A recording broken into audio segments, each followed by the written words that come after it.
मी कामिनी फडणीस केंभावी दुबईवरनं बोलतेय. आजच्या वर्षानुबंध अंतर्गत आपण आयोजित केलेल्या हृदय समजून घेताना ह्या वेबिनारमध्ये मी आपलं सगळ्यांचं मनपूर्वक स्वागत करते. सगळ्यात पहिल्यांदा वर्षानुबंध काय आहे हे मी एक थोडक्यात सांगते. 2 महिन्यापूर्वी 27 जुलैला आमची मैत्रीण वर्षा बोर्डे कल्याणकर ही अचानक हे जग सोडून गेली आणि तिने जोडलेली माणसं, तिने प्रेमाने जवळ केलेली सगळी लोक, हे तिचे हे सगळे जीवलग, आम्ही सगळ्यांना मिळून तिने जीवन आनंदाने जगण्याची प्रेरणा दिली. का असं का तर तिची लाईफस्टाईल तशी होती म्हणा, किंवा सगळ्यांना आनंद वाटत जाणं हे तिचं काय माहिती नाही, तिची लाईफस्टाईल होती की येईल आयुष्यात येईल त्या माणसाला आनंद देणं. तर असं करत असताना आम्हा सगळ्या मैत्रिणींना असं वाटलं की तिने आम्हाला हा आनंदी जगण्याचा वसा दिलेला आहे आणि मग आता 40 नंतरचं आयुष्य सुखाचं आनंदाचं करता येईल यासाठी आपण काय करू शकतो. तर आम्ही आरोग्याशी संबंधित किंवा एकूणच 40 नंतरचं आरोग्य आनंदी करण्यासाठी हा एक उपक्रम सुरू केलेला आहे. सध्या तर पॅन्डेमिकच्या काळामध्ये आपल्याला वेबिनार शिवाय दुसरा पर्याय उपलब्ध नाहीये आणि वेबिनारचा हा अजून एक मोठा फायदा असतो की जगाच्या कुठल्याही कोपऱ्यातनं माणूस यात सहभागी होऊ शकतो. जसं मी आता दुबईवरनं बोलतेय, शिल्पा औरंगाबादवरनं बोलणार आहे आणि सुमेधा देशपांडे पुंडे ती पुण्यातनं बोलणार आहे. तर ही एक वेगळं वैशिष्ट्य आपल्या वेबिनारचं आहे की वेबिनारमध्ये आपण जगाच्या कुठल्याही कोपऱ्यातनं सहभागी होऊ शकतो. तर सगळ्यात पहिल्यांदा तुम्हा सगळ्यांचं परत एकदा मनपूर्वक स्वागत. मागच्या महिन्यातल्या सत्रामध्ये म्हणजे प्रत्येक महिन्याच्या शेवटच्या शुक्रवारी आम्ही हा वेबिनार आयोजित केलेला आहे. म्हणजे आता एकच सत्र झालेलं आहे आणि त्यामध्ये डॉक्टर रश्मी बोरीकर यांचं मेनोपॉज समजून घेताना हे वेबिनार आपण घेतलं होतं. त्याला अतिशय उत्तम प्रतिसाद मिळाला आणि बऱ्याच मैत्रिणींच्या प्रश्नांना उत्तरही रश्मीताईंनी दिली. तसंच आजचा आपला दुसरा जो वेबिनार आहे तो डॉक्टर अजित भागवत यांचा हृदय समजून घेताना हा आहे.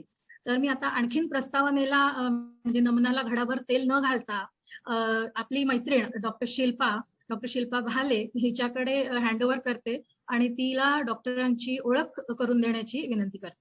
धन्यवाद. धन्यवाद कामिनी. माझा आवाज सगळ्यांपर्यंत पोहोचतोय? हो हो. मी doctor Shilpa Bhale Vaishnav, head of the department आणि कन्सल्टंट पॅथॉलॉजिस्ट म्हणून हेडेगाव रुग्णालयात काम करते. तर खरं पाहायला गेलं तर भागवत सरांची वेगळी ओळख करून देणं म्हणजे माझ्यासाठी जरा संकोचाचंच काम आहे. सरांचा बायोडाटा पाहिला आणि मला धडकीच भरली की 3-4 मिनिटात यांचं कसं इंट्रोडक्शन आपण करून द्यावं.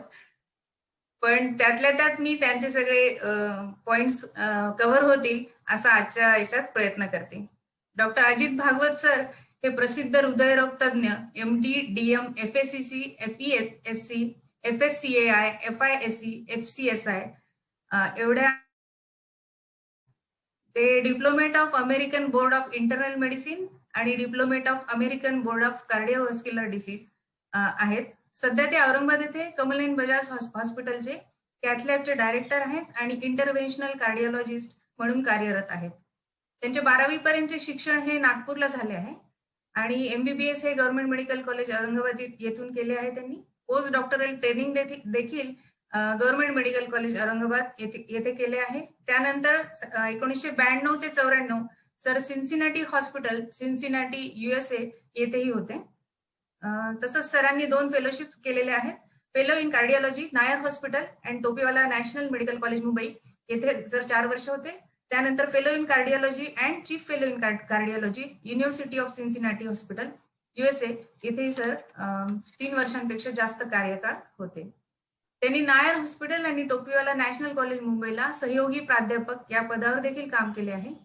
तसेच औरंगाबाद येथे हृदयरोग विभागात शासकीय वैद्यकीय महाविद्यालयामध्येही अध्यापनाचे काम सरांनी केलेले आहे. हृदयरोग तज्ञ म्हणून ते भारतातील आणि अमेरिकेतील अशा एकूण 11 प्रोफेशनल सोसायटीचे सदस्य आहेत. सरांनी फर्स्ट इयर पासूनच गोल्ड मेडल्स मिळवलेले आहेत. अगदी फर्स्ट इयर पासून दरवर्षी कुठल्या ना कुठल्या विषयात त्यांनी गोल्ड मेडल्स आणि विविध बक्षिसं मिळवलेली आहेत. कार्डिओलॉजी मध्येही त्यांनी गोल्ड मेडल मिळवलेले आहे. वैद्यकीय विषयात रिसर्चला विशेष महत्व आहे. सरांच्या आतापर्यंत जवळजवळ 33 पब्लिकेशन्स, 3 पुस्तकं आणि 26 ऍबस्ट्रॅक्ट्स नावाजलेल्या मेडिकल जर्नल्स मध्ये पब्लिश झालेले आहेत. अकॅडमिक्स, कॉन्फरन्स आणि मीटिंग मध्ये सरांचा भरपूर योगदान आणि सहभाग राहिलेला आहे. त्यांनी कार्डिओलॉजी सोसायटीमध्ये guest lectures, international council meeting मध्ये सहभाग आणि कोर्स कोऑर्डिनेटर म्हणूनही योगदान दिलेले आहे. त्यांनी फॅकल्टी म्हणून ट्रान्सकॅथेटर थेरॅप्युटिक्स, वॉशिंग्टन आणि युरोपियन सोसायटी ऑफ कार्डिओलॉजी येथेही काम केलेले आहे. आणि सरांचं नाव औरंगाबाद येथे तर आहेच आहे, पण भारताबाहेरही सरांचं भरपूरच नाव आहे. इथे आम्ही सगळेच त्यांना मेडिकल विषयातले लोक तर सगळेच एक प्रसिद्ध हृदयरोग तज्ञ म्हणून ओळखतो. सर, तुमचे खूप खूप धन्यवाद आम्हाला आज तुमचा विषय ऐकण्याची संधी दिल्याबद्दल. आणि यानंतर मी सरांना विनंती करते की त्यांनी त्यांचा विषय मांडायला सुरुवात करावी. ओके, माझा आवाज येतोय? हो, येतोय सर, क्लिअर. सर्वप्रथम मला आज इथे बोलवल्याबद्दल वर्षानुबंध आणि मला वाटतं तुमची 1988 ची बॅच यांचे मनपूर्वक आभार. आणि लेक्चर सुरू करण्यापूर्वी एक सांगतो की माझं शालेय शिक्षण औरंगाबादलाच झालं, 1ली ते 10वी सरस्वती भुवन. तर तुमच्यापैकी सुद्धा बरेच लोक शारदा मंदिरच्या विद्यार्थिनी आहेत असं मला कळलं. त्याच्यामुळे आपली संस्था एकच आहे आणि तो एक कॉमन धागा आहे. माझं लेक्चर सुरू करण्यापूर्वी 2-3 गोष्टी मी आधीच सांगतो. मी मराठी आणि इंग्रजी असं कॉम्बिनेशन करून बोलीन, परंतु प्रामुख्याने माझं लेक्चर हे मराठीतच राहील आणि मला असं वाटतं की that is okay with everybody. याचं टाइम ड्युरेशन जे राहील ते साधारणपणे 30 ते 35 मिनिटं. याच्यामध्ये मी माझ्या लेक्चरच्या दरम्यान एक व्हिडिओ दाखवीन आणि लेक्चरच्या शेवटी 2 व्हिडिओज दाखवीन, त्या महत्वाच्या आहेत. त्याचं मी सांगेन, म्हणजे त्याचं महत्वही मी सांगेन लेक्चरच्या कोर्समध्ये. त्यानंतर आपण प्रश्न उत्तर असतील तर आपण शेवटी घेऊ शकतो. मी तुम्हाला आत्ता एक जो छोटा सर्वे आपण केला होता त्याचा पण मी रिझल्ट शेवटी तुम्हाला सांगेन. मी आता स्क्रीन शेअर करतो.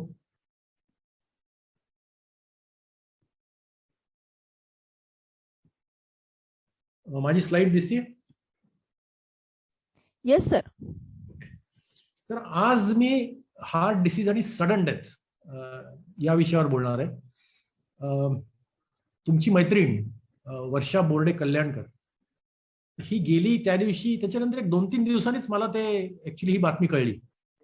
कारण ती माझ्या एका जवळच्या मित्राची, डॉक्टर मित्र आहे माझा, त्याची ती पेशंट होती.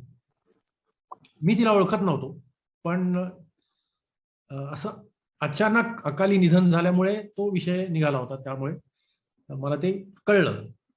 तर माझ्या माहितीप्रमाणे ती सकाळी काहीतरी तिच्या देवाणखान्यात बसली होती आणि काही लोक काम करत होते घरात आणि शी सडनली ड्रॉप डेड.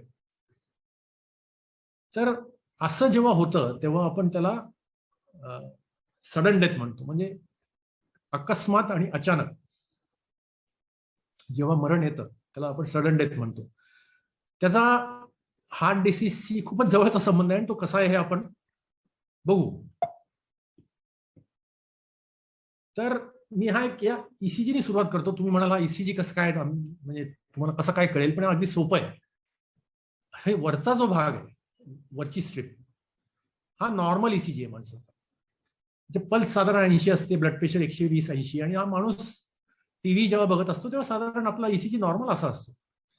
सडनली तो माणूस थोडासा अनइझी होतो, त्याला अनइझी वाटायला लागतं, त्याचा पल्स एकदम 170 वगैरे वाढते आणि ब्लड प्रेशर 60 होतं. आणि त्यावेळी ईसीजी घेतला तर तो असा दिसतो. त्याला आमच्या वैद्यकीय परिभाषेत व्हेंट्रिक्युलर टॅकिकार्डिया म्हणतात. आणि लगेच त्याच्यानंतर काही सेकंदातच तो ईसीजी असा दिसायला लागतो. जेव्हा असा ईसीजी दिसतो तेव्हा पल्स नसते, ब्लड प्रेशर 0 असतं आणि पेशंट अनकॉन्शियस होतो. या स्टेजमध्ये आपण सडन कार्डियक अरेस्ट असं म्हणतो. याला सडन कार्डियक डेथ अजून म्हणत नाही, कारण ही त्याची सुरुवात असते. This is beginning of the death. आणि त्यावेळी जर ईसीजी काढला तर तो असा दिसतो. आता अशा वेळी जर पेशंट तुमच्या समोर झाला तर काय करायला हवं, त्याच्याबद्दल सविस्तर विस्ताराने आपण नंतर बोलू, पण थोडक्यात मी सांगतो की पहिल्यांदा त्याला सीपीआर देणं गरजेचं असतं. आणि हे सीपीआर कसं द्यायचं, त्याचं शिक्षण कुठे मिळतं याच्याबद्दल आपण बोलू नंतर. पण सीपीआर हे एक अत्यंत सायंटिफिक मेथड असते त्याची देण्याची. आणि त्याच्यानंतर नुसतं सीपीआर देऊन माणसाचं हृदय चालू होत नाही. सीपीआर देऊन फक्त हृदयाकडून मेंदूकडे आपण रक्त ढकलतो आणि त्यामुळे मेंदू जिवंत राहतो. हे काही काळ तुम्ही करू शकता, पण शेवटी जे व्हेंट्रिक्युलर फिब्रिलेशन झालेलं आहे, म्हणजे मी तुम्हाला हे जी खालची जी स्ट्रीप आहे ही परत पहिल्यासारखी होण्यासाठी आपल्याला नुसतं सीपीआर करून चालणार नाही, तर आपल्याला पेशंटला शॉक द्यावा लागतो. त्याला डिफिब्रिलेटर असं म्हणतात आणि याबद्दलही आपण नंतर बोलू. तर हे झालं व्हेंट्रिक्युलर फिब्रिलेशन. इथे पेशंटला शॉक दिला, शॉक दिल्याबरोबर पुन्हा नॉर्मल पेशंटचं ईसीजी पुन्हा नॉर्मल झाला. तर आता सडन डेथ्स का होतात हे असं मी तुम्हाला जो ईसीजी दाखवला तो म्हणजे क्षणार्धात होत्याचं नव्हतं, असं कशामुळे होतं, त्याचं कारण काय. तर तुम्हाला दिसेल की 70% लोकांमध्ये हा प्रॉब्लेम हृदयाला रक्त कमी पडल्यामुळे होतो. एखाद्या रक्तवाहिनीमध्ये चरबी साचलेली असते आणि त्याच्यावरती रक्ताची गुठळी होते आणि रक्ताची गुठळी झाली की त्या भागाचा रक्तप्रवाह पूर्णपणे अचानक खंडित होतो, कम्प्लिटली. आणि मग हा प्रॉब्लेम येतो. उरलेल्या 30% इतर कारणं असतात, त्याला इतर काही आजार असतात, त्याबद्दल मी काही विस्ताराने बोलणार नाही. कार्डिओलॉजिस्ट किंवा फिजिशियन्सना ते जास्ती चांगलं समजू शकेल. त्याला कार्डिओमायोपॅथीज म्हणतात, काही इलेक्ट्रिकल डिसीजेस असतात प्रायमरी, ते वेगळे थोडेसे रेअर आजार असतात. मी प्रामुख्याने बोलणार आहे 70% लोकांबद्दल की जो आजार प्रामुख्याने सडन कार्डियक डेथ साठी कारणीभूत असतो. तर या चित्रामध्ये तुम्हाला दिसेल की ही हृदयाची रक्तवाहिनी आहे आणि इथे हे हा सर्कल आहे, या सर्कलमध्ये काहीतरी भयंकर घडतंय. काय घडतंय तर ते जर तुम्ही पाहिलं तर हा एक पिवळा जो आहे हा एक रक्तवाहिनीमध्ये जमलेला चरबीचा थर आहे आणि ह्या चरबीच्या थरावरती ही रक्ताची गुठळी झालेली आहे, क्लॉट जे लिहिलेलं आहे. आता असं जेव्हा होतं तेव्हा काय काय घडू शकतं, तर त्यावेळी 2 गोष्टी घडतात. हा तुमचा ईसीजी नॉर्मल आहे, इथे रक्ताची गुठळी अचानकपणे तयार झाली. आता तयार झाल्यानंतर 2 गोष्टी घडू शकतात. एक म्हणजे त्या पेशंटला छातीत दुखायला लागतं आणि त्याला आपण हार्ट अटॅक म्हणतो. म्हणजे त्याच्या ईसीजीवर काही चेंजेस येतात, त्याला घाम येतो, त्याला दम लागतो, त्याला खूप छातीत दुखायला लागतं, त्याला उलट्या होतात आणि तो भयंकर अस्वस्थ होतो. पण त्याचबरोबर बरेच पेशंट की जे हॉस्पिटलमध्ये पोहोचतच नाहीत त्यांना रक्ताची गुठळी झाल्याबरोबर व्हेंट्रिक्युलर फिब्रिलेशन होतं, मी जे तुम्हाला सुरुवातीला दाखवलं. म्हणजे पहिला रिस्पॉन्स हृदयाचा हा असतो आणि हा जर रिस्पॉन्स झाला तर माणूस लगेच अनकॉन्शियस होतो. आता एखाद्या माणसाला असा प्रॉब्लेम येईल का असा प्रॉब्लेम येईल हे तुम्ही सांगू शकत नाही. आणि बरेच पेशंट जे आम्ही दवाखान्यात बघतो ते या कॅटेगरीतले असतात. डावीकडच्या उजवीकडच्या कॅटेगरीतले लोक हे घरीच दगावतात, ते हॉस्पिटलमध्ये पोहोचतच नाही. त्यामुळे हृदयरोगाची याची पुढची ट्रीटमेंट आम्ही करतो, परंतु यांची ट्रीटमेंट जी व्हायला पाहिजे ती मिळू शकत नाही.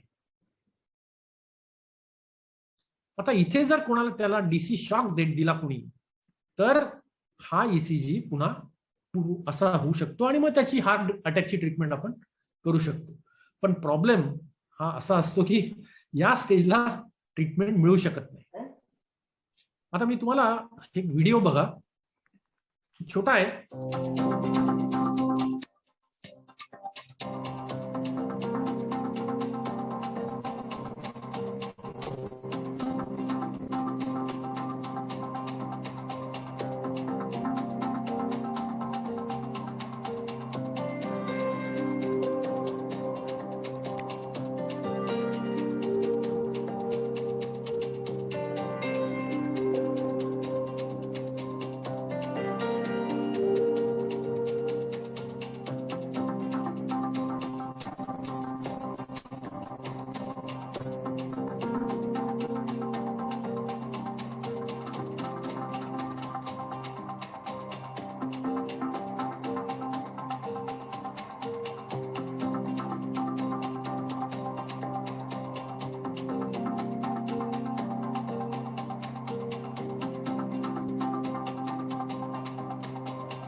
तर या व्हिडिओमध्ये थोडक्यात मी जे सांगितलं तेच थोडंसं एका मूवी फॉर्ममध्ये होतं की कार्डियक अरेस्ट झाल्यानंतर आपल्याकडे वेळ नसतो.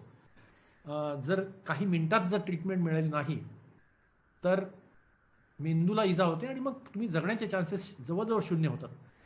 आज भारतामध्ये असे रुग्ण जगण्याचा चान्स हा 1% सुद्धा नाहीये. ते का आपण त्याच्यावर बोलू. आता हे मी तुम्हाला जे सांगितलं की हा जो आजार आहे हा रक्तवाहिन्यांचा आजार आहे. यामध्ये गुठळ्या होतात, त्याच्यामध्ये चरबीस असते. आता हा आजार साधारण 6 कोटी म्हणजे 5% भारतीयांना आहे. त्यातले 30% हे 40 वर्षा खालचे आहेत आणि 16% 30 वर्षा खालचे आहेत. हे बघा काय नंबर आहे तो. म्हणजे आज आपल्या लोकसंख्येचे 10 कोटी जर धरले तुम्ही, 10% जर धरले तर ते 10 कोटी, जवळजवळ 13 कोटी लोक होतात. तर जवळजवळ 30 लाख पेशंट्स दरवर्षी हार्ट अटॅकनी मरतात आणि त्यातले 10 लाख 40च्या खालचे असतात आणि 5 लाख 30च्या खालचे असतात. तर हा जो आजार असतो ह्याची सुरुवात फार आधीपासून होते आणि ही जी तुम्हाला ही रक्तवाहिनी आहे आणि हे जे त्याच्यात जे थर दिसत आहेत ही चरबी जमा होण्याचा हा आजार आहे.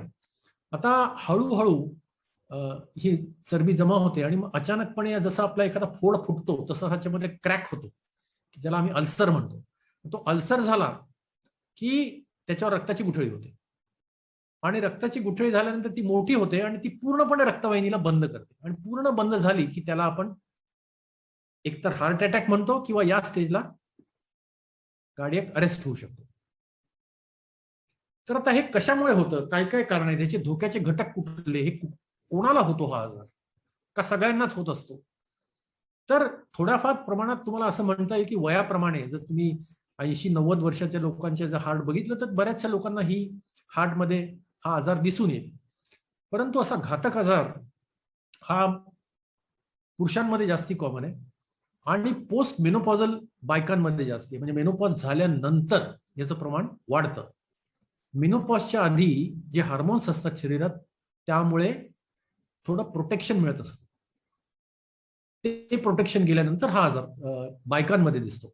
आणि आजकाल गेल्या काही 2 डिकेड्स मध्ये 2 दशकांमध्ये तरुणांमध्ये ह्याचं प्रमाण वाढत चाललेलं आहे आणि याचं कारण मुख्य म्हणजे जीवनशैली हे आहे. दुसरी गोष्ट फॅमिली हिस्ट्री. आता फॅमिली हिस्ट्री ही महत्वाची असते कारण आपण आपली मुलं हे आपल्या जीन्सचा हिस्सा असतो आणि त्याचबरोबर आपली भावंड आणि आपले आई वडील हा एक जीन पूल शेअर करत असतो आपण. त्यामुळे जर एखाद्या तुमच्या फॅमिलीमध्ये एखाद्याला 55च्या आधी हार्ट अटॅक आला असेल पुरुषाला किंवा 65च्या आधी बाईंना हार्ट अटॅक आला असेल स्त्रीला, तर you may be at higher risk. म्हणजे तुम्हाला धोका जास्त हार्ट डिसीज होण्याचा हे लक्षात ठेवायला पाहिजे. स्मोकिंग बद्दल मी वेगळं सांगायला नको. Smoking, nicotine in any form, मग ती तंबाखू असो, गुटखा असो, पुडी असो किंवा सिगरेट, बिडी काही असो, filter, without filter, tobacco in any form is poison. So it is directly detrimental to the heart. आणि आता हे स्मोकिंगच्या बाबतीत 1-2 गोष्टी. ऍक्टिव्ह स्मोकिंग जे करतात, लाईट ऍक्टिव्ह स्मोकिंग करणारे लोक यांची रिस्क आणि हेवी पॅसिव्ह स्मोकिंग करणारे लोक, म्हणजे तुमच्या घरात जर स्मोकर असेल तर त्यांनी सोडलेला धूर किंवा घरातला धूर हा पॅसिव्हली बाकीचे लोक इनहेल करतात. ते आत श्वासाबरोबर आत जातो आणि त्यांची रिस्क ही लाईट ऍक्टिव्ह स्मोकर इतकीच असते. हे खूप महत्वाचं आहे. म्हणजे एखादा घरात माणूस स्मोकिंग करत असेल तर तो त्याच्या कुटुंबियांना ते स्मोकिंग करत नसूनही त्यांची रिस्क तो तेवढीच वाढवत असतो. मी इथे हेवी स्मोकर बद्दल दिलेलं नाही, त्याचा ग्राफ असा इकडे कुठेतरी येईल. हे लाईट ऍक्टिव्ह आणि हेवी पॅसिव्ह असं दिलेलं आहे. तर quit smoking for a healthy heart, quit at any stage. कुठल्याही स्टेजला स्मोकिंग सोडणं हे चांगलं. आता कोलेस्ट्रॉल बद्दल आपण बोलू. कोलेस्ट्रॉल म्हणजे बेसिकली रक्तातला मेद किंवा आपण ज्याला चरबी म्हणतो. तर कोलेस्ट्रॉलचं प्रमाण आणि हार्ट डिसीजचं प्रमाण याचा जर तुम्ही ग्राफ काढला तर तो असा दिसतो. कोलेस्ट्रॉल वाढत गेलं की हार्ट डिसीज वाढत जातो आणि त्यामध्ये 2 प्रकारची कोलेस्ट्रॉल्स असतात. मी थोडक्यात सांगणार आहे. एक बॅड कोलेस्ट्रॉल ज्याला एलडीएल म्हणतात आणि एक चांगलं कोलेस्ट्रॉल ज्याला एचडीएल म्हणतात. तर ते हे हिरवं जे आहे ते हे बॅड कोलेस्ट्रॉल त्याला ट्रॅप करतं आणि लिव्हरकडे घेऊन जातं आणि त्याला डिस्ट्रॉय करतं. तर आणि जे पिवळं कोलेस्ट्रॉल आहे बॅड कोलेस्ट्रॉल ते जमा होतं. तर थोडक्यात एचडीएल कोलेस्ट्रॉल हे स्कॅव्हेंजर असतो. तो ते जमा होणार घेऊन लिव्हरकडे नेऊन त्याला डिस्ट्रॉय करतो. आता मी काही फार मेडिकल डिटेल्समध्ये जात नाही, परंतु 190 पेक्षा जास्त जर एलडीएल कोलेस्ट्रॉल जर कोणाचं जास्ती असेल तर दॅट इज डेंजरसली हाय. त्यामुळे थोडक्यात ही फिगर लक्षात ठेवा. एलडीएल 190. जसं आपल्याला प्रत्येकाची हाईट, आपल्याला वेट माहिती असतं, आपलं ब्लड प्रेशर माहिती असतं, तसं एलडीएल कोलेस्ट्रॉल सुद्धा माहिती पाहिजे. आणि ते वेगळ्या वेगळ्या प्रकारे क्लासिफाय करता येतं. नॉर्मल, नियर नॉर्मल, बॉर्डरलाईन हाय, हाय आणि व्हेरी हाय. आता डायबिटीस हा ह्या सगळ्यांमधला सगळ्यात मोठा विलन आहे.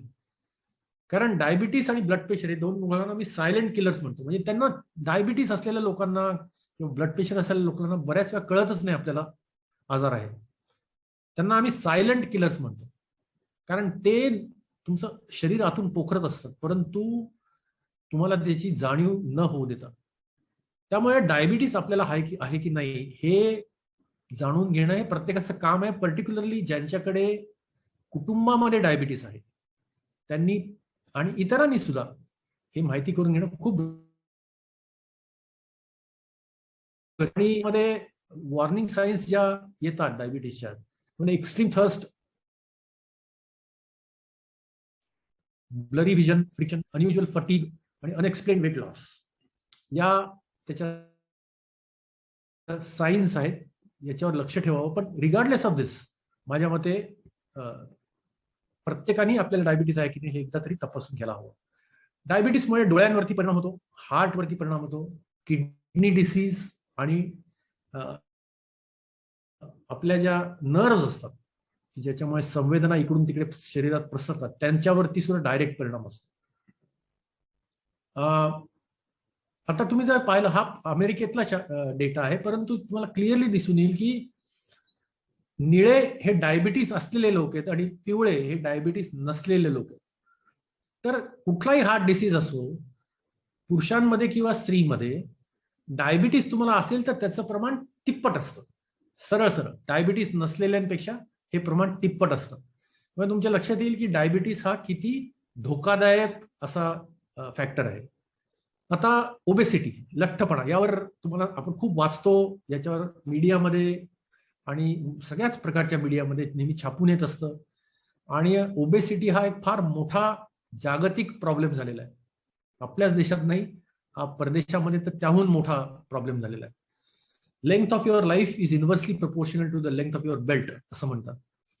सो आपलं शरीर आणि शरीराचा साईज, पर्टिक्युलरली पोटाचा साईज कंट्रोलमध्ये ठेवणं फार महत्वाचं आहे.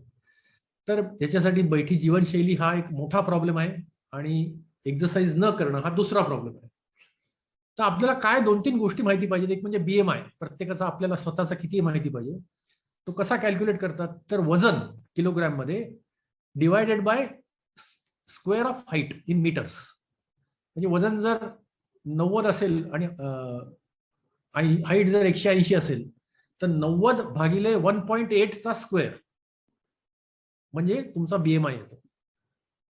आणि हा बीएमआय नॉर्मल माणसासाठी साधारण 18.5 ते 24 इतका पाहिजे. भारतीयांसाठी तर 24च्या आतच पाहिजे थोडंसं. आणि त्याच्या वर गेलं की मग तुमची सगळीच रिस्क वाढते. नुसत्या हार्ट डिसीजची नाही, ओबेसिटीमुळे बरेच वाईट परिणाम होतात शरीरावरती. हार्ट डिसीज हा त्यातला फक्त एक भाग आहे. दुसरं काय बघता येईल तर आपल्या कमरेचा सर्कम्फरन्स, परिघ बघता येईल. त्यामध्ये पुरुषांमध्ये जर तो 94 सेंटीमीटरच्या वर असेल आणि बायकांमध्ये 80च्या वर असेल तर त्याला ॲबनॉर्मल म्हणावं लागेल. तो 102 आणि 88च्या वर गेला तर त्याला मात्र मग धोकादायक असं म्हणावं लागेल. तर ह्या फिगर सुद्धा थोड्याशा लक्षात ठेवण्यासारखे आहेत. लेक्चर संपल्यानंतर सगळ्यांनी जर मोजून बघितलं तर आपण आपापली स्वतःची रिस्क आपण जोखू शकतो. आता व्यायामाबद्दल लोक बोलतात जास्ती, करतात कमी.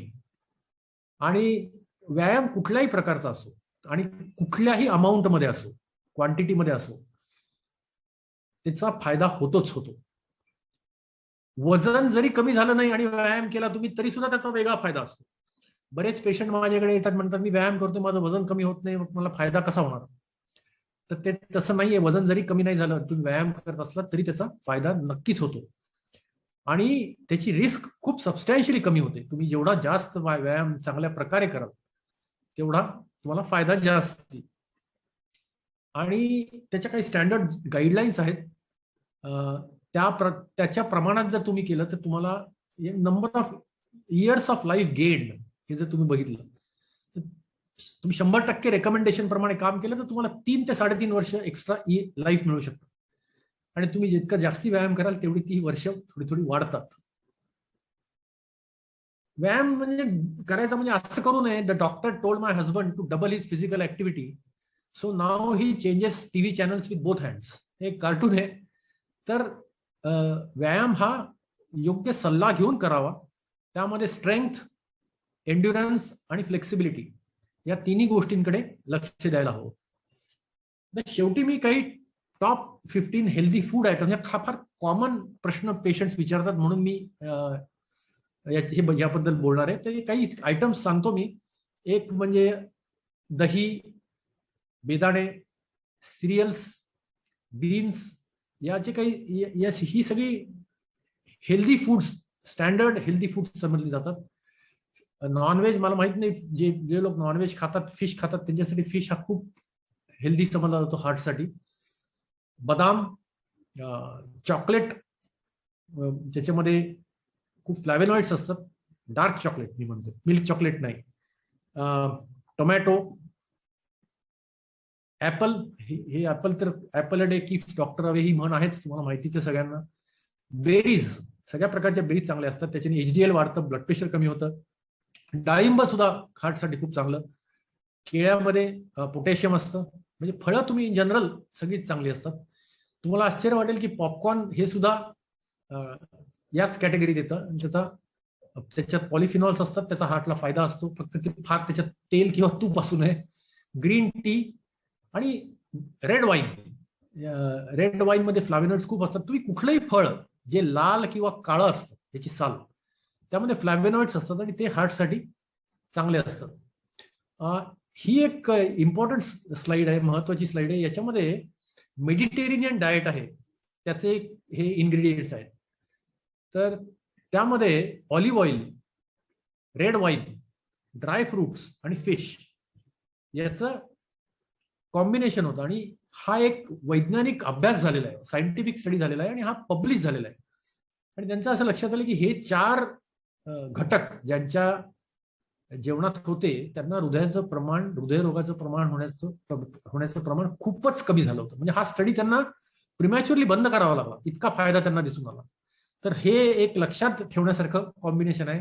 आता लोक म्हणतील आम्ही नॉनव्हेज खात नाही, आम्ही वाईन घेत नाही. ठीक आहे, तुम्ही त्या 2 गोष्टी सोडून द्या, बाकीच्या 2 गोष्टी घेऊ शकता. काळी साल असलेली फळं खाऊ शकता, बेरीज खाऊ शकता. या गोष्टी तुम्ही नक्कीच करू शकता. शेवटच्या 2-3 स्लाइड्स, फ्राईड फूड कमी ठेवावं. नेव्हर यूज रियूज्ड ऑइल, परत तेल वापरू नये. त्याच्यामध्ये ट्रान्स फॅट्स तयार झालेले असतात, ते हृदयाला खूप धोकादायक असतात. Fat that freezes at room temperature is bad. जे तेल कुठल्याही प्रकारचं असतो, डालडा टाईप, जे रूम टेम्परेचरला घट्ट असतं ते त्याच्याकडे थोडस संशयानेच बघायला पाहिजे. Refined sugar is bad. Sugar is nicotine of this century असं म्हणतात. त्यामुळे गोड पदार्थ हे डायबिटीज असो किंवा नसो कमी खावेत. Avoid food that you like most. आपल्याला साधारणपणे खूप तूप असलेलं, खूप साखर असलेलं, खूप ऑइली पदार्थ जिभेला खूप आवडतात. तेच आपण जर कमी ठेवले तर त्याचा नक्कीच फायदा होतो. Fruits, vegetables, sprouted vegetables are good for your heart and good for your health. मैदा हा शक्यतोवर टाळावा, त्यामध्ये फायबर अजिबात नसतं. मेडिसिन्स डायबिटीस आणि ब्लड प्रेशरची असतात ती लाईफ लॉंग घ्यायची असतात. हे लक्षात ठेवायला पाहिजे. लोकांना फार कारण नसताना टेन्शन येतं की मी आता ब्लड प्रेशरच्या गोळ्या सुरू करणार म्हणजे मला आता जन्मभर घ्याव्या लागणार. यामध्ये कुठलंही टेन्शन घेण्याचं कारण नाही, कारण तुम्ही घेतल्या नाहीत तर टेन्शन घेण्याचं कारण आहे. हे लक्षात ठेवा. ब्लड प्रेशरच्या गोळ्या या जन्मभर घ्याव्या लागतात आणि ब्लड प्रेशर कंट्रोलमध्ये आहे की नाही हे तपासत राहावं लागतं. डायबिटीसचंही तसंच आहे. रेग्युलर एक्सरसाइज अँड डाएट हे तितकंच महत्वाचं आहे. Your weight and fitness is the mirror of your cardiovascular fitness. असं म्हणतात की you are as old as your arteries. तुमच्या रक्तवाहिन्यांचं वय म्हणजेच तुमचं वय. जर तुमच्या रक्तवाहिन्या म्हाताऱ्या असतील तर तुमच्या वयाला काहीही किंमत नाही. हे लक्षात ठेवणं खूप महत्वाचं आहे. तर हेल्दी लाईफस्टाईल मेंटेन करणं खूप गरजेचं आहे. Happy heart will keep everybody happy. आता ही व्हिडिओ बघू आपण शेवट. Hi, I'm Karthik Arya.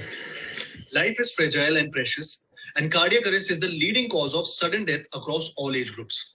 And if you're trained in CPR or cardiopulmonary resuscitation, you can save a life if someone has a cardiac arrest in front of you.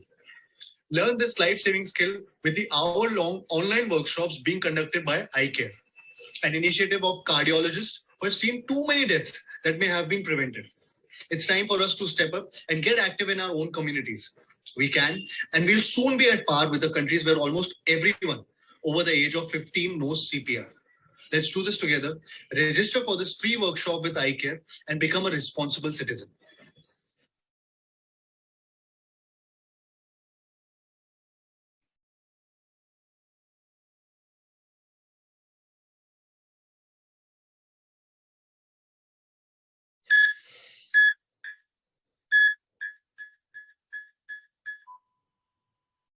याद है ना, हम लोग उस दिन शादी में गए थे और आपको मेरी फ्रेंड याद है ना सुनीता, कल सेम कॉस्ट्यूम ना मुझे भी अपने लिए चाहिए.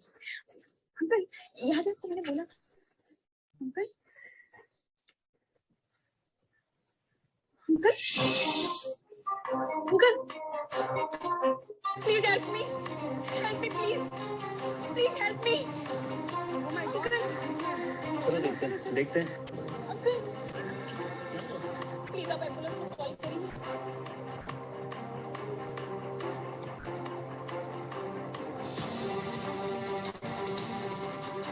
एक मिनट मैं देख. हेलो, क्या आप ठीक हैं? हेलो.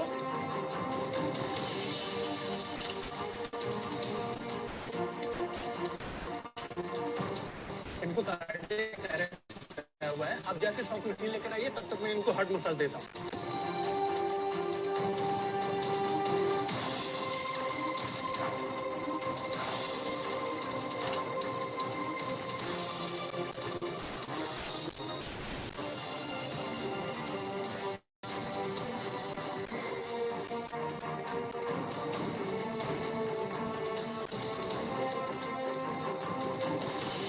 ये बॉक्स यही रख दीजिए और जैसे मैं कर रहा हूँ हार्ट मसाज आप वैसे ही करिए.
Hi, I am Sachin Khedekar. Deaths due to cardiac arrests are everywhere, more so during the pandemic. At least 20 lakh people are estimated to die suddenly every year in India. The only way to avoid these preventable deaths by cardiac arrest is by training maximum number of people in population so that they are able to help when an event like this happens in front of them. iCare is here to train lay people, not just doctors, in CPR, cardiac pulmonary resuscitation, through their online training programs. iCare is a group envisioned by 2 leading cardiologists in Mumbai and are supported by an active citizens group to take this training through. iCare CPR programs are online, last for an hour, and are free for everyone. iCare for CPR training. Please do take advantage of this. Get trained in CPR. Thank you.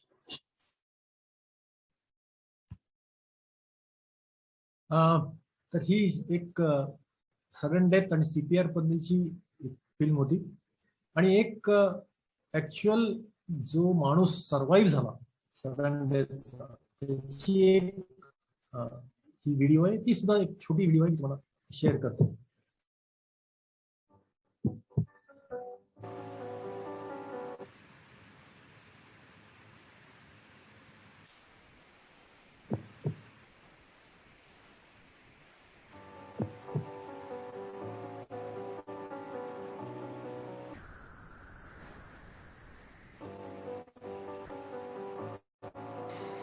Hi, I'm architect Prem Nath. I'm 81-year-old. I live in Mumbai. I'm very active in my practice. As I also have a mild kind of heart kind of condition. So I try to maintain very healthy lifestyle, go the morning walks and jogging. And recently, about 2 years back, I think I got a rebirth on 16th January 2019 during my morning walk at Carter Road. I collapsed. And when I woke up, I was having pain in my chest. And I could see around me police, a lot of people. But I'm told I was revived by one stranger, a gentleman called Sabir Forrester, who gave me CPR. And he also gave me AED. And I was told I was on for about 25 minutes. It's a miracle. They gave a lucky to survive such a condition. I'm grateful to Sandeep being around that time and after a month on that. And I wish that a lot of people possibly should practice CPR and also revive the situation in time. Cheers. Take care, everybody. Thank you.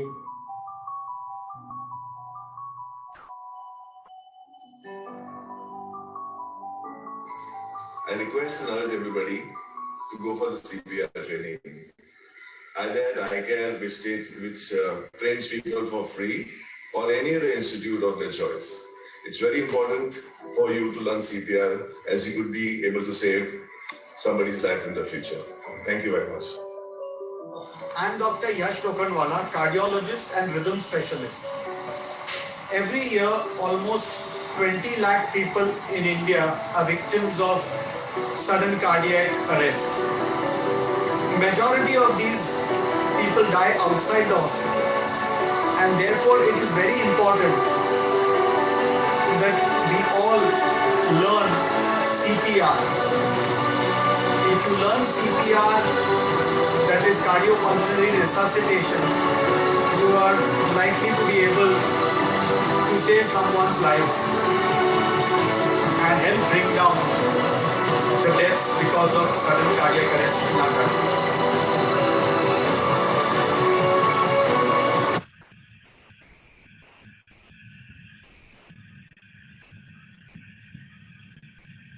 तर आता ही माझी शेवटची slide आहे. For अगदी coincidence असा आहे की उद्यापासून म्हणजे 25 सप्टेंबर ते 2 ऑक्टोबर हा national sudden cardiac arrest awareness week आहे.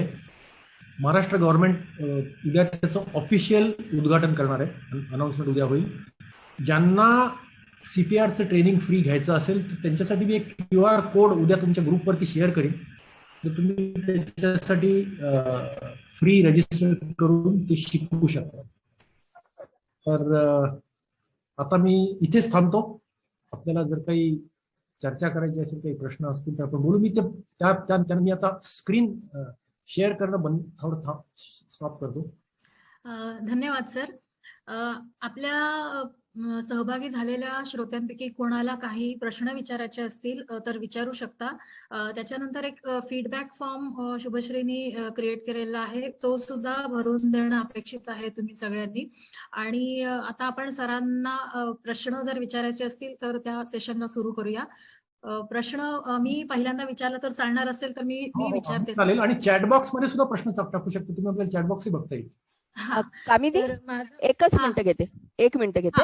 हा, नमस्कार सगळ्यांना. मी शुभश्री सावंत कदम, वर्षाची मैत्रीण. चॅटबॉक्स मध्ये एक फीडबॅक फॉर्म टाकलाय, जेणेकरून तुमची काही डिटेल्स आमच्याकडे येतील आणि तुम्हाला पुढचे वेबिनार्स आणि जसं आता सर काही शेअर करणार आहेत अशा गोष्टी आम्ही तुम्हाला शेअर करू शकू. त्याच्यामुळे मी सगळ्यांना विनंती करते की 1 मिनिट घेऊन प्लीज फीडबॅक फॉर्म भराल. धन्यवाद. सर, मला असं विचारायचं आहे की आता जाग आली आहे, म्हणजे वयाची 50शी जवळ आलेली असताना आता जाग आलेली आहे आणि मी असं ठरवलं की आता मला उद्यापासून एक्सरसाइज करायला सुरुवात करायची आणि माझ्या शरीराला झेपतंय की 5-5 किलोमीटर चालणं किंवा 10 किलोमीटर चालणं किंवा 5 किलोमीटर रनिंग करणं किंवा 10 किलोमीटर सायकल चालवणं. तर हे योग्य आहे का म्हणजे माझ्यासाठी, की आज माझी 50 वर्षाचं मी 50ची कडे चाललेली आहे आता आणि मी आतापर्यंत जस्ट थोडंसं चालणं 4 किलोमीटर म्हणजे 1 तास चालणं वगैरे एवढंच केलेलं आहे, याच्यापेक्षा जास्त कधी केलेलं नाही. तर असं चालू शकतं का? नाही, कुठलाही तुम्ही व्यायाम किंवा एक्सरसाइज जेव्हा चालू करता तो त्याला आपण ग्रेडेड एक्सरसाइज म्हणतो, म्हणजे ते ग्रेडेड फॅशन मध्येच ते चालू झालं पाहिजे. तुम्ही जर सरळ एकदम 5 किलोमीटर पळायला लागलात तर ते तुमच्या शरीराला आणि तुमच्या हृदयाला झेपणार नाही. तर त्यामुळे याच्यासाठी प्रोफेशनल सल्ला सुद्धा तुम्ही घेऊ शकता. त्यासाठी फिटनेस ट्रेनर्स असतात, डॉक्टर्स असतात, तेही तुम्हाला सांगू शकतील. पण मी बरंच बघतो की लोक मॅरेथॉन पळतात आणि दर मॅरेथॉनच्या वेळी काही ना काही कोणीतरी बेशुद्ध होतं, कोणीतरी दगावतं आणि तुम्ही जर त्याच्यात जर डीप मध्ये जर गेलात, मी बघितलं तर अशा वेळी ट्रेनिंग नसलेले लोक, सवय नसलेले लोक जेव्हा त्यांच्या शरीराच्या कपॅसिटीच्या पलीकडे जेव्हा एक्सरसाइज करू लागतात तेव्हा अशी प्रॉब्लेम्स येतात. पण एक्सरसाइज करणं हे मस्ट आहे, याच्यामध्ये काही प्रश्नच नाही. आणि जर तुम्ही रेकमेंडेशन बघितली तर ती तशी फार रिझनेबल आहे. रोज कमीत कमी 20 ते 30 मिनिटं एक्सरसाइज, आणि ते सुद्धा तुम्ही आठवड्यातनं 3 दिवस केला तरी सुद्धा तो सफिशियंट आहे तुम्हाला तुमच्या शरीराला फायदा देण्यासाठी. तो तुम्ही जास्ती वाढवला तर चांगलाच आहे, पण तो ग्रेडेड फॅशन मध्ये वाढवा, हे सगळ्यात महत्वाचं आहे. आणि तुम्ही जेव्हा एक्सरसाइज कराल त्यामध्ये 3 गोष्टी बघितल्या पाहिजेत: स्ट्रेंथ, फ्लेक्सिबिलिटी आणि एन्ड्युरन्स. या तिन्ही, नुसतं वजन उचलून चालत नाही किंवा नुसतं ट्रेडमिल करून चालत नाही. तुम्ही वजनही उचललं पाहिजे, तुम्ही ट्रेडमिलही करायला पाहिजे आणि तुम्ही योगासनही करायला पाहिजे. म्हणजे तुम्ही त्याला थोडा थोडा वेळ प्रत्येकाला द्यायला पाहिजे, म्हणजे तो म्हणजे सगळ्या अंगाला व्यवस्थित व्यायाम होतो. तर हे लक्षात ठेवणं महत्वाचं आहे. एक याच्यामध्ये चॅटबॉक्स मध्ये बरेच प्रश्न आलेत. मी तो वाचतो की does a cardiac arrest does it occur always in sleep? नाही, अजिबात नाही. कार्डियक अरेस्ट हे कुठेही होऊ शकतं आणि कधीही होऊ शकतं. त्याचं प्रमाण थोडंसं अर्ली मॉर्निंग या प्रमाण थोडं जास्ती आहे, परंतु असं काहीच नाही. ते कुठेही मॉलमध्ये होतं, थिएटरमध्ये होतं.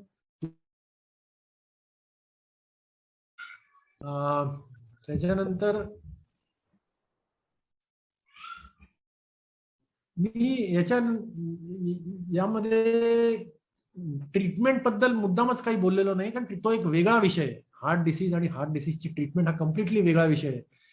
त्यामुळे एन्जिओप्लास्टी आणि बायपास सर्जरी किंवा या गोष्टींवरती मी बोलणं फारसं योग्य ठरेल असं मला वाटत नाही. अजून कोणाला? मी एक विचारू का? हो, जरूर. सर, मी आनंद कुलकर्णी पुण्यावरून बोलतोय.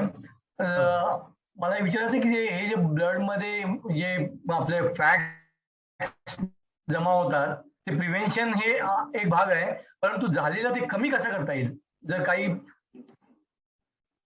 प्रमाणात चरबी साठलेली असेल तर पुढचं अक्युम्युलेशन टाळण्यासाठी तुम्ही सांगितलेल्या लाईफस्टाईल जर आम्ही फॉलो केल्या तर पुढचं वाढण्याचा प्रकार थांबू शकेल. आहे ते कमी कसं करता येईल?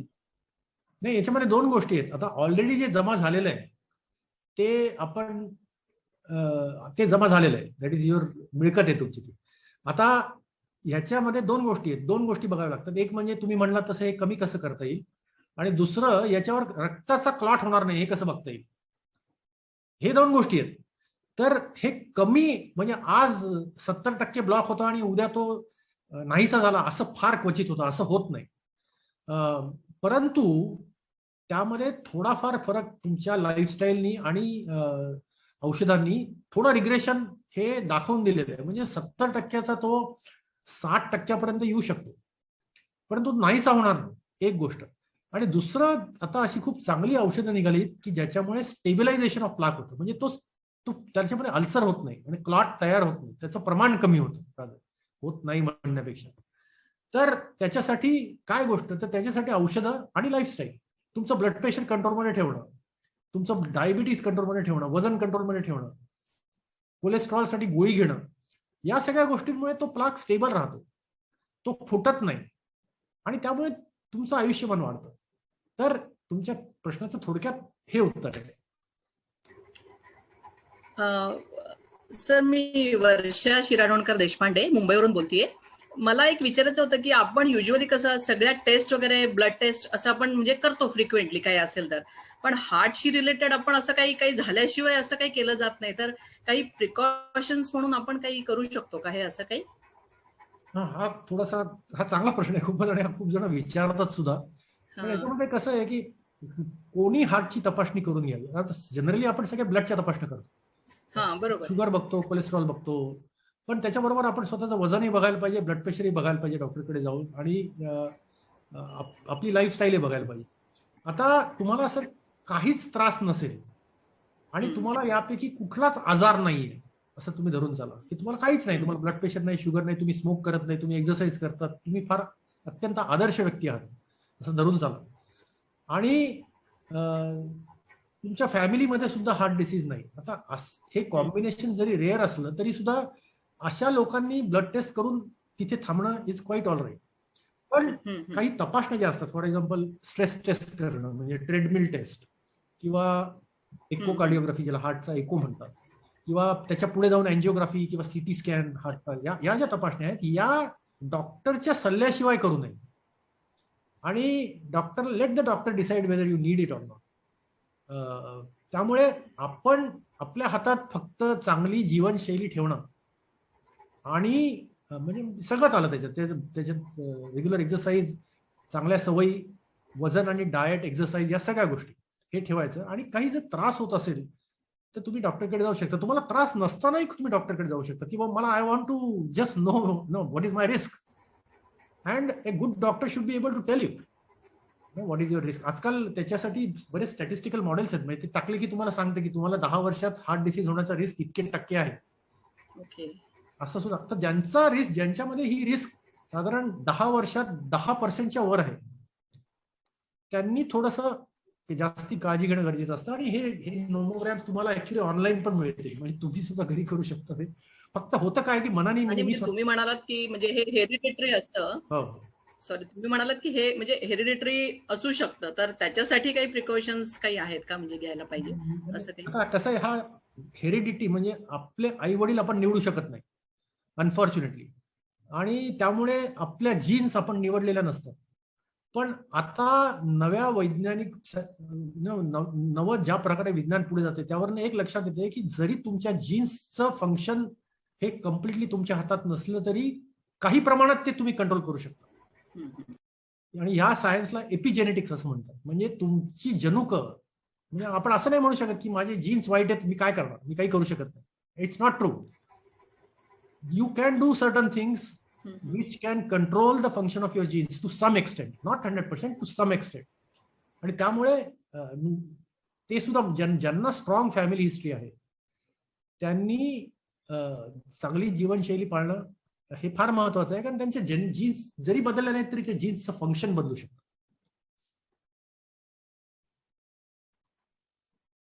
नमस्कार सर, मी वरद नाईक औरंगाबाद मधून बोलतोय.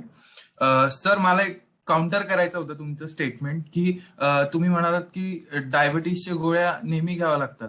तर सर मी आता जिमला जातो, तर तिथं मी अशी बरेच जण पाहिलेत की त्यांनी एक्सरसाइज आणि थोडंफार शुगर कंट्रोल करून मग त्यांचे गोळ्या बंद पण झालेल्या आहेत. तर हे म्हणजे हे पॉसिबल पण आहे ना? अगदीच पॉसिबल आहे. म्हणजे मी तुम्हाला एक ब्रॉडली सांगितलं की जनरली लोकांच्या गोळ्या बंद होत नाहीत, पण जे खूप असे प्रेरित लोक असतात काही गोष्टींनी, म्हणजे त्यांनी जे काही असं आपल्याला कुठल्या काही गोष्टी करायच्याच आहेत असं जे ठरवून लोक करतात, ज्यांना डायबिटीसची सुरुवात असते आणि त्यांची शुगर जस्ट बॉर्डर लाईन हाय असते, त्यांना आम्ही सांगतो की बाबा तू जर डाएट आणि एक्सरसाइज जर केला आणि वजन कमी केलं तर तुला गोळी लागणार नाही. आणि त्यातले जे लोक ते करू शकतात त्यांना नक्कीच त्यांची गोळी बंद होऊ शकते. पण बऱ्याच वेळा होतं काय की ते जेव्हा डॉक्टरकडे जातात तेव्हा ते फार म्हणजे त्यांची बऱ्यापैकी वाट लागलेली असते, खूपच पुढे गेलेला असतो आजार आणि इतकी औषध गोळ्यांची गरज पडत असते की त्या फेज मधनं पुन्हा नॉर्मल म्हणजे औषधं बंद होण्याची शक्यता फार कमी असते. तर सुरुवातीच्या काळामध्ये तुम्ही डिसीज कंट्रोल नक्कीच करू शकता. Okay sir, thank you. नमस्कार सर, मी सुमेधा देशपांडे, मी पुण्याहून बोलतेय. मला असा एक प्रश्न होता सर की आजकालच्या तरुण मुले जिमला जातात आणि तिथे गेल्यानंतर ते प्रोटीन शेक वगैरे घेतात, तर ते कितपत योग्य आहे? कारण त्याचा हार्टवर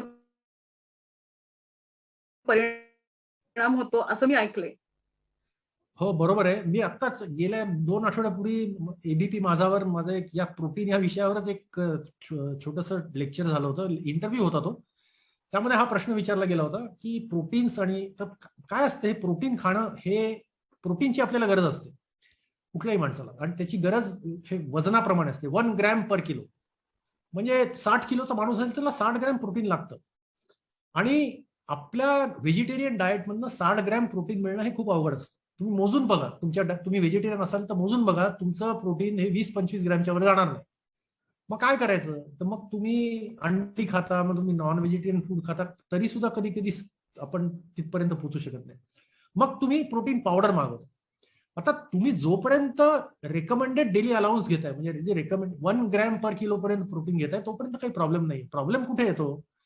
फॅट डाएट्स, अमुक डाएट तमुक डाएट, वजन कमी करण्यासाठी हे डाएट. मग त्याच्यासाठी मी तुम्हाला आश्चर्य वाटेल, वर्षा कल्याणकर ज्या गेल्या त्यांच्या डॉक्टरशी मी बोलत होतो, तर त्या एका डाएटवर होत्या आणि त्या एक दिवशी त्यांच्या डॉक्टरकडे ब्लड शुगर 50 असताना आल्या, इतकी लो ब्लड शुगर घेऊन.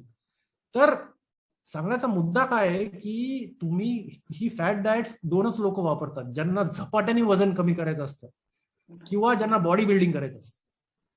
जनरली आपण दोन्ही कॅटेगरीत येऊ नये.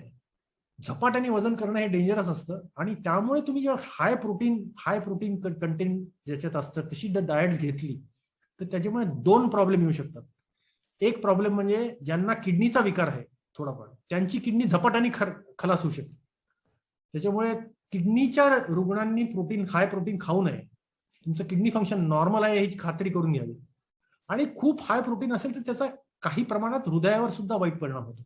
मग थोडक्यात सांगण्याचा मुद्दा एवढाच आहे की प्रमाणामध्ये ते पाहिजे आणि ते प्रमाण किती आहे हे वैज्ञानिक दृष्ट्या आणि वैद्यकीय दृष्ट्या सिद्ध झालंय. ते आपल्याला माहिती आहे किती प्रोटीन लागतं माणसाला दिवसात.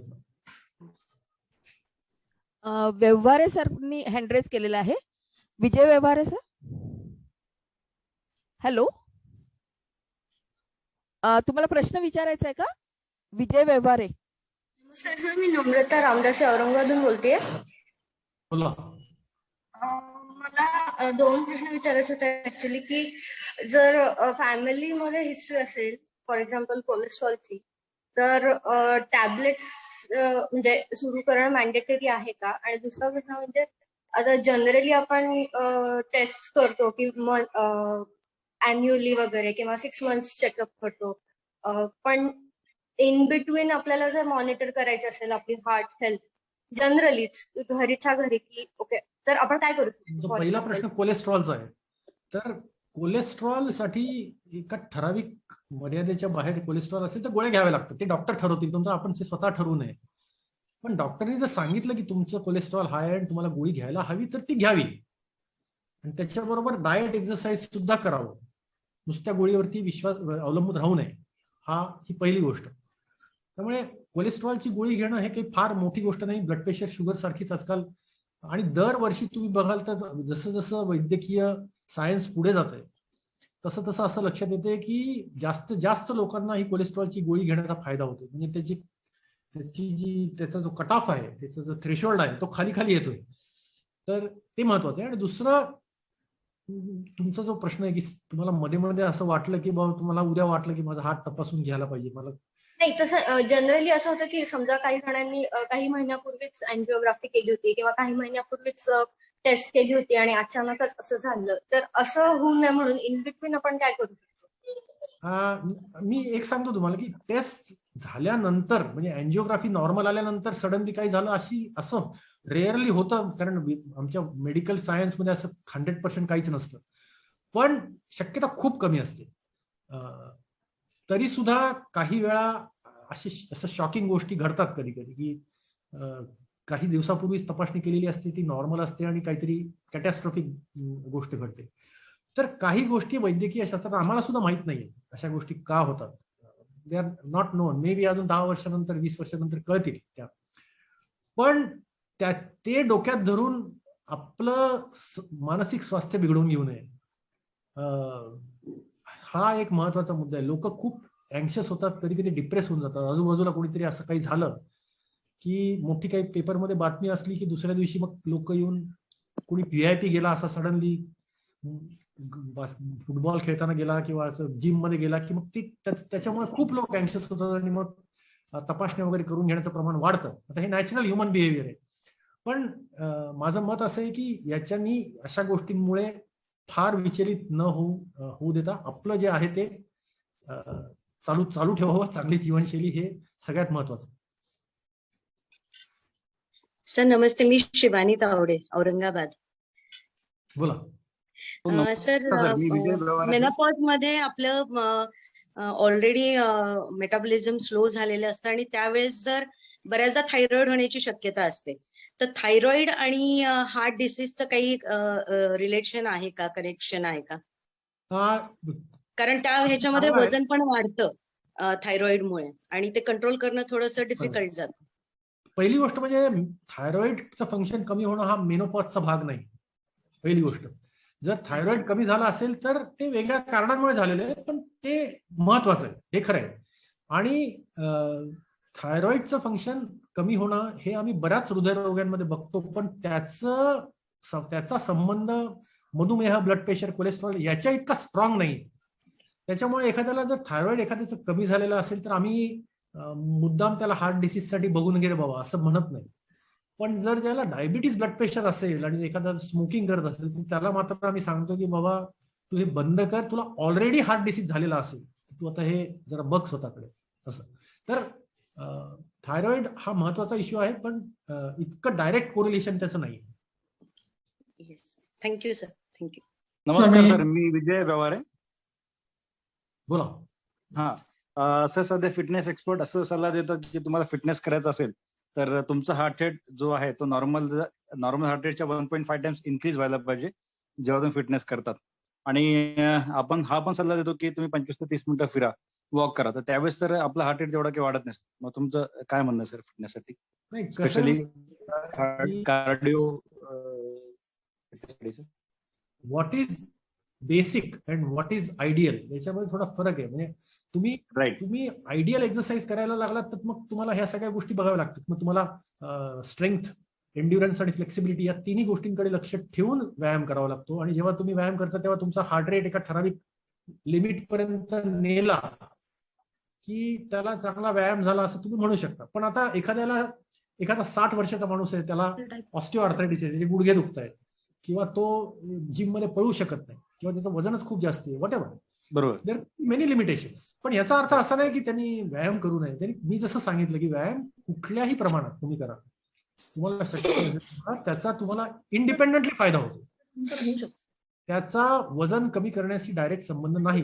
वजन कमी झालं तर तो चांगला त्याचा बाय प्रोडक्ट आहे, पण एक्सरसाइज इन एनी फॉर्म. बरोबर. सर आमचा सायकलिंगचा ग्रुप आहे आणि वर्षा मॅडम माझ्यासोबत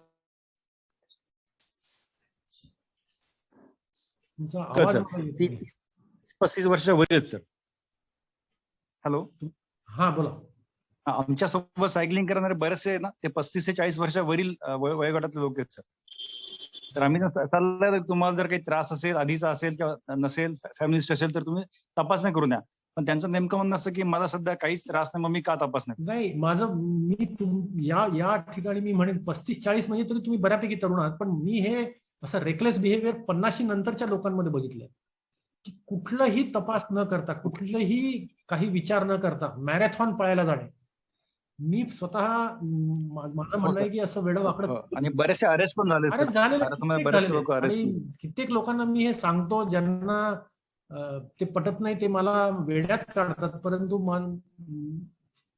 हे खूप कॉमनली बघायला मिळतं की बरोबर. त्याच्यामुळे पर्टिक्युलरली मी म्हणेन तुम्ही 40 क्रॉस केल्यानंतर 50 नंतर नेहमीच you should take stock of your basal health आणि get a green signal from your doctor. बरोबर. आम्ही तर सध्या ऍटलीस्ट तुम्ही तुमच्या फॅमिली डॉक्टरला दाखवून तरी एकदा की मतलब ब्लड प्रेशर, शुगर चेक करून तरी या की आम्ही आता फिटनेस चालू करतोय, तर आम्ही जायला हरकत आहे का, काही प्रॉब्लेम आहे का? डॉक्टर सल्ला देईल आमच्याकडे. ग्रेडेड सुरुवात करावी. अशी एकदम पहिल्या दिवशीच औरंगाबादहून नगरला सायकल चालवत गेला वगैरे अशा गोष्टी करू नये. डॉक्टर, मी विचारू का प्रश्न? हो, विचारा. हा, माझं नाव निलिमा व्यवहार आहे. मी पुण्याहून प्रश्न विचारते. माझे 3 प्रश्न आहेत. पहिला प्रश्न, कोलेस्ट्रॉलची गोळी समजा सुरू झाली तर ती जन्मभर घ्यावी लागते का? सेकंड क्वेश्चन, आपण आता सांगितलं की HDL समजा इन्क्रीज झालं तर ते LDL ला लिव्हरकडे नेतं आणि इट इज युजफुल. तर HDL कसं काय इन्क्रीज करू शकतो? आणि थर्ड क्वेश्चन, CPRचं ट्रेनिंग पुण्यामध्ये आम्हाला मिळू शकेल का? हो, तुमचे 3ही प्रश्न चांगले आहेत. पहिला प्रश्न, कोलेस्ट्रॉलची गोळी बंद होऊ शकते का? तर कोलेस्ट्रॉलची गोळी ती कुठल्या कोलेस्ट्रॉल लेवलसाठी चालू केली याच्यावरती ते अवलंबून आहे. ओके. जर कोलेस्ट्रॉल तुमचं 300, 350, 400 असताना चालू केली असेल तर ती जन्मभर घ्यावी लागेल जनरली. ओके. पण जर तुम्ही बॉर्डर लाईन कोलेस्ट्रॉल हाय असताना ती चालू केली आणि तुम्ही खूप सिन्सिअरली एक्सरसाइज केला आणि डाएट फॉलो केलं तर ती बंद होऊ शकते, कमी, काहीच इश्यू नाहीये. ओके. पहिली गोष्ट. दुसरा तुमचा प्रश्न होता HDL कसा इन्क्रीज? HDL हे इतकं महत्वाचं आहे, पण अनफॉर्च्युनेटली अशी कुठलीच गोळी नाहीये की ज्याच्यामुळे HDL वाढू शकते. कुठलीच गोळी नाहीये. LDL कमी करण्यासाठी खूप औषध आहेत, पण HDL कमी करण्याची गोळी नाहीये. आणि ज्या गोळ्या कोट्यावधी डॉलर्स खर्च करून कंपन्यांनी काढल्या HDL वाढवण्याच्या, त्यांच्या लक्षात आलं की त्या गोळ्यांनी वाढलेलं जे कोलेस्ट्रॉल असतं ते कामाचं नसतं. त्याच्यामुळे त्या गोळ्या मार्केटमध्ये आल्याच नाही. त्याच्यामुळे तुम्हाला HDL वाढवायचं असेल तर एकच उपाय आहे, तो म्हणजे एक्सरसाइज. आणि एक्सरसाइजमुळे HDL वाढतं. आणि दुसरी अशी गोष्ट म्हणजे स्मोकिंग सोडणे. जर तुम्ही स्मोकिंग करत असाल तर तुमचं HDL कमी असतं. स्मोकिंग सोडल्याबरोबर HDL वर जातं. त्यामुळे या 2 गोष्टी लक्षात ठेवा, एक्सरसाइज, स्टॉप स्मोकिंग. राईट. तिसरा प्रश्न होता तुमचा CPR पुण्यामध्ये अगदीच निश्चितच तुम्हाला मिळू शकेल. मी ऍक्च्युली ना तुमच्या ग्रुपवरती उद्या तो QR कोड शेअर करतो, तुम्ही त्याच्या थ्रू तुम्हाला ती माहिती मिळू शकेल. आणि उद्याच ऍक्च्युली पेपरमध्ये बऱ्यापैकी उद्या याला एक्सपोजर मिळेल असं मला वाटतं. याचं कारण उद्यापासून तो वीक जो आहे, Maharashtra government is doing that ceremony of opening that week. So त्याच्यावर काहीतरी माहिती नाही. मला असं विचारायचं होतं की मी एका शाळेत प्रिन्सिपल आहे, तर आमच्या टीचर्सना आम्हाला CPRचं ट्रेनिंग देता येईल का? अगदी 100% देता येईल आणि त्यांनी घ्यायलाच पाहिजे, अगदीच घ्यायला पाहिजे. आणि आपण उद्याच मी त्याच्यावर तुम्हाला ती माहिती कळवतो, तुमच्या ग्रुपमध्ये ती शेअर करता येईल तुम्हाला. Sure, thank you. मला एक प्रश्न विचारायचा होता, मी विचारू? हा, विचारूया. एकच मिनिटं. फीडबॅक फॉर्म जरा प्रत्येकाने भरून देणं आवश्यक आहे, कारण आम्हाला तसं पुढचं सेशन अरेंज करताना आम्हाला त्याचा उपयोग होईल. आणि तुमचा कॉन्टॅक्ट पण आमच्याकडे येईल. आणि तुम्हाला आणखीन काही प्रश्न विचारायचे असतील तर तुम्ही याच चॅटबॉक्समध्ये प्रश्न विचारू शकता. आपण नंतर डॉक्टर भागवतांना ते प्रश्न मेल करूयात आणि जसं त्यांना जमेल तसं ते आपल्याला त्याची कलेक्टिव्हली उत्तरं देतील असं मी त्यांना विनंती करते. एक सर्वे केला होता. एकच प्रश्न होता माझा. लिकी वॉल्व असेल MVP असेल तर त्याच्या बाबतीत कार्डियक अरेस्टची चान्सेस किती असतात? नाही, लिकी वॉलचं जास्ती, त्याचं स्तोम जास्ती झालेलं आहे, त्याच्यामध्ये ते तथ्य कमी आहे. लिकी वॉल ही खूप कॉमन एंटिटी आहे आणि लिकी पेशंटला सांगितलं की तुमचा वॉल लीक होतोय की तो जन्मभर ते कवटाळून बसतो आणि तो जन्मभर परेशान असतो त्याच्यामुळे. तर त्याच्यामुळे लिकी वॉल थोडासा कशामुळे आहे, काय आहे, किती लिकी आहे, हे तुम्ही जर कार्डिओलॉजिस्टला विचारलं तर तुम्हाला समजावून सांगू शकतो. गुगल वरती बघू नका प्लीज. हो. आजचं हे आपलं सत्र खूपच माहितीपूर्ण झालं असं मला वाटतं. आजच्या सत्राचं रेकॉर्डिंग आपल्याला YouTube चॅनलवरती उपलब्ध होणार आहे थोड्या दिवसांमध्ये आणि मागच्या सत्राचं सुद्धा रेकॉर्डिंग YouTube चॅनलवरती आपण पोस्ट केलेलं आहे. आता मी सुमेधा देशपांडे पुंडे जी पुण्याहून बोलतेय, तर तिला आभार प्रदर्शनासाठी माईकवर बोलवते. एक फक्त सांगतो, तुम्ही जो एक छोटासा सर्वे केला होता त्यात बऱ्याच लोकांनी त्याला उत्तरं पण दिली होती. त्या सर्वेचा रिझल्ट सांगतो मी.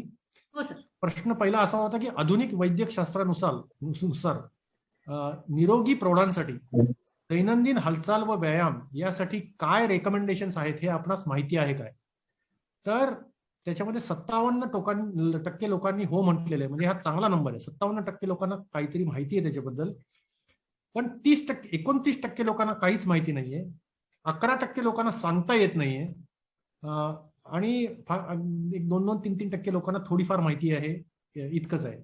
आणि दुसरा प्रश्न होता की डाएट बद्दल तुम्हाला कितपत माहिती आहे, आहाराबद्दल. तर त्याच्यामध्ये सुद्धा 50% लोकांना, जवळजवळ 48.8% लोकांना माहिती आहे, पण 35% लोकांना काहीच माहिती नाहीये आणि 14% लोकांना सांगता येत नाही. तर त्याच्यामुळे हे सुद्धा प्रमाण माझ्या मते बऱ्यापैकी आहे या बाबतीतल्या अज्ञानाचं. तर त्या बाबतीत सुद्धा थोडंसं माहिती घेणं, माहिती मिळवणं हे गरजेचं आहे. सॉरी, मी तुम्हाला इंटरप्ट केलं. Go ahead. कोण बोलतंय? मी वृषाली बोलतीये. Can I ask one question to doctor Bhagwat please? Last question, please. Okay, sorry for that. Dr. Bhagwat, thank you so much for your valuable information. Sir, मी तुम्हाला एकदा भेटलेली आहे आणि हा जो क्वेश्चन आहे अबाउट कोलेस्ट्रॉल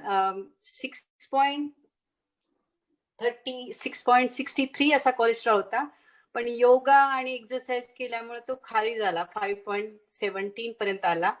तर अशा परिस्थितीमध्ये कोलेस्ट्रॉलचं मेडिसिन घ्यावं का पुन्हा योगा आणि एक्सरसाइज कंटिन्यू ठेवावे? म्हणजे ते तर ठेवणारच आहेत, पण हा प्रश्न वेबिनार मध्ये उत्तर देण्यासारखा नाहीये, कारण हा फार पेशंट स्पेसिफिक प्रश्न आहे.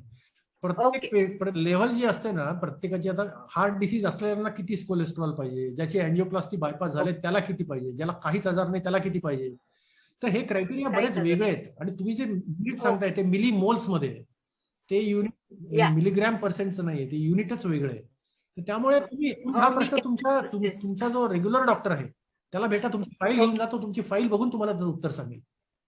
Okay, thank you doctor, thank you for your time. Sumedha, can you please? Yes, धन्यवाद कामिनी. आवाज येतोय?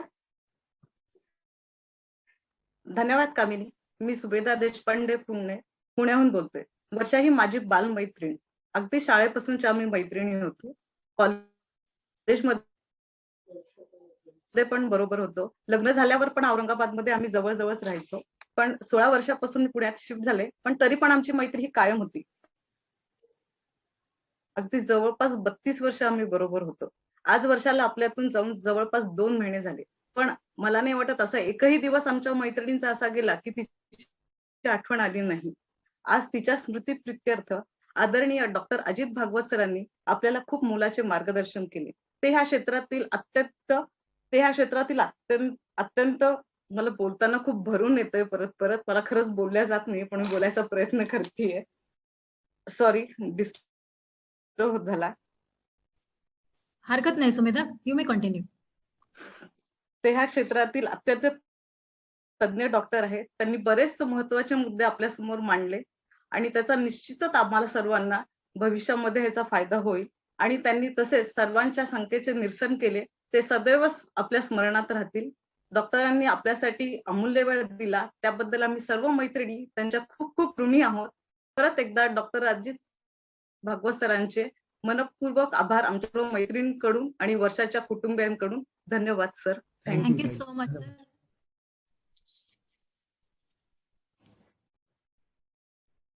आता प्रोग्राम लीव्ह करायला हरकत नाही ना? येस. आता आपण आपला आजचा वेबिनार संपला असं मी जाहीर करते. आपण सगळे इथे उपस्थित राहिलात त्याबद्दल सगळ्यांनाच धन्यवाद आणि सरांना पुन्हा एकदा मनपूर्वक धन्यवाद. Thank you sir. Thank you sir. Thank you sir.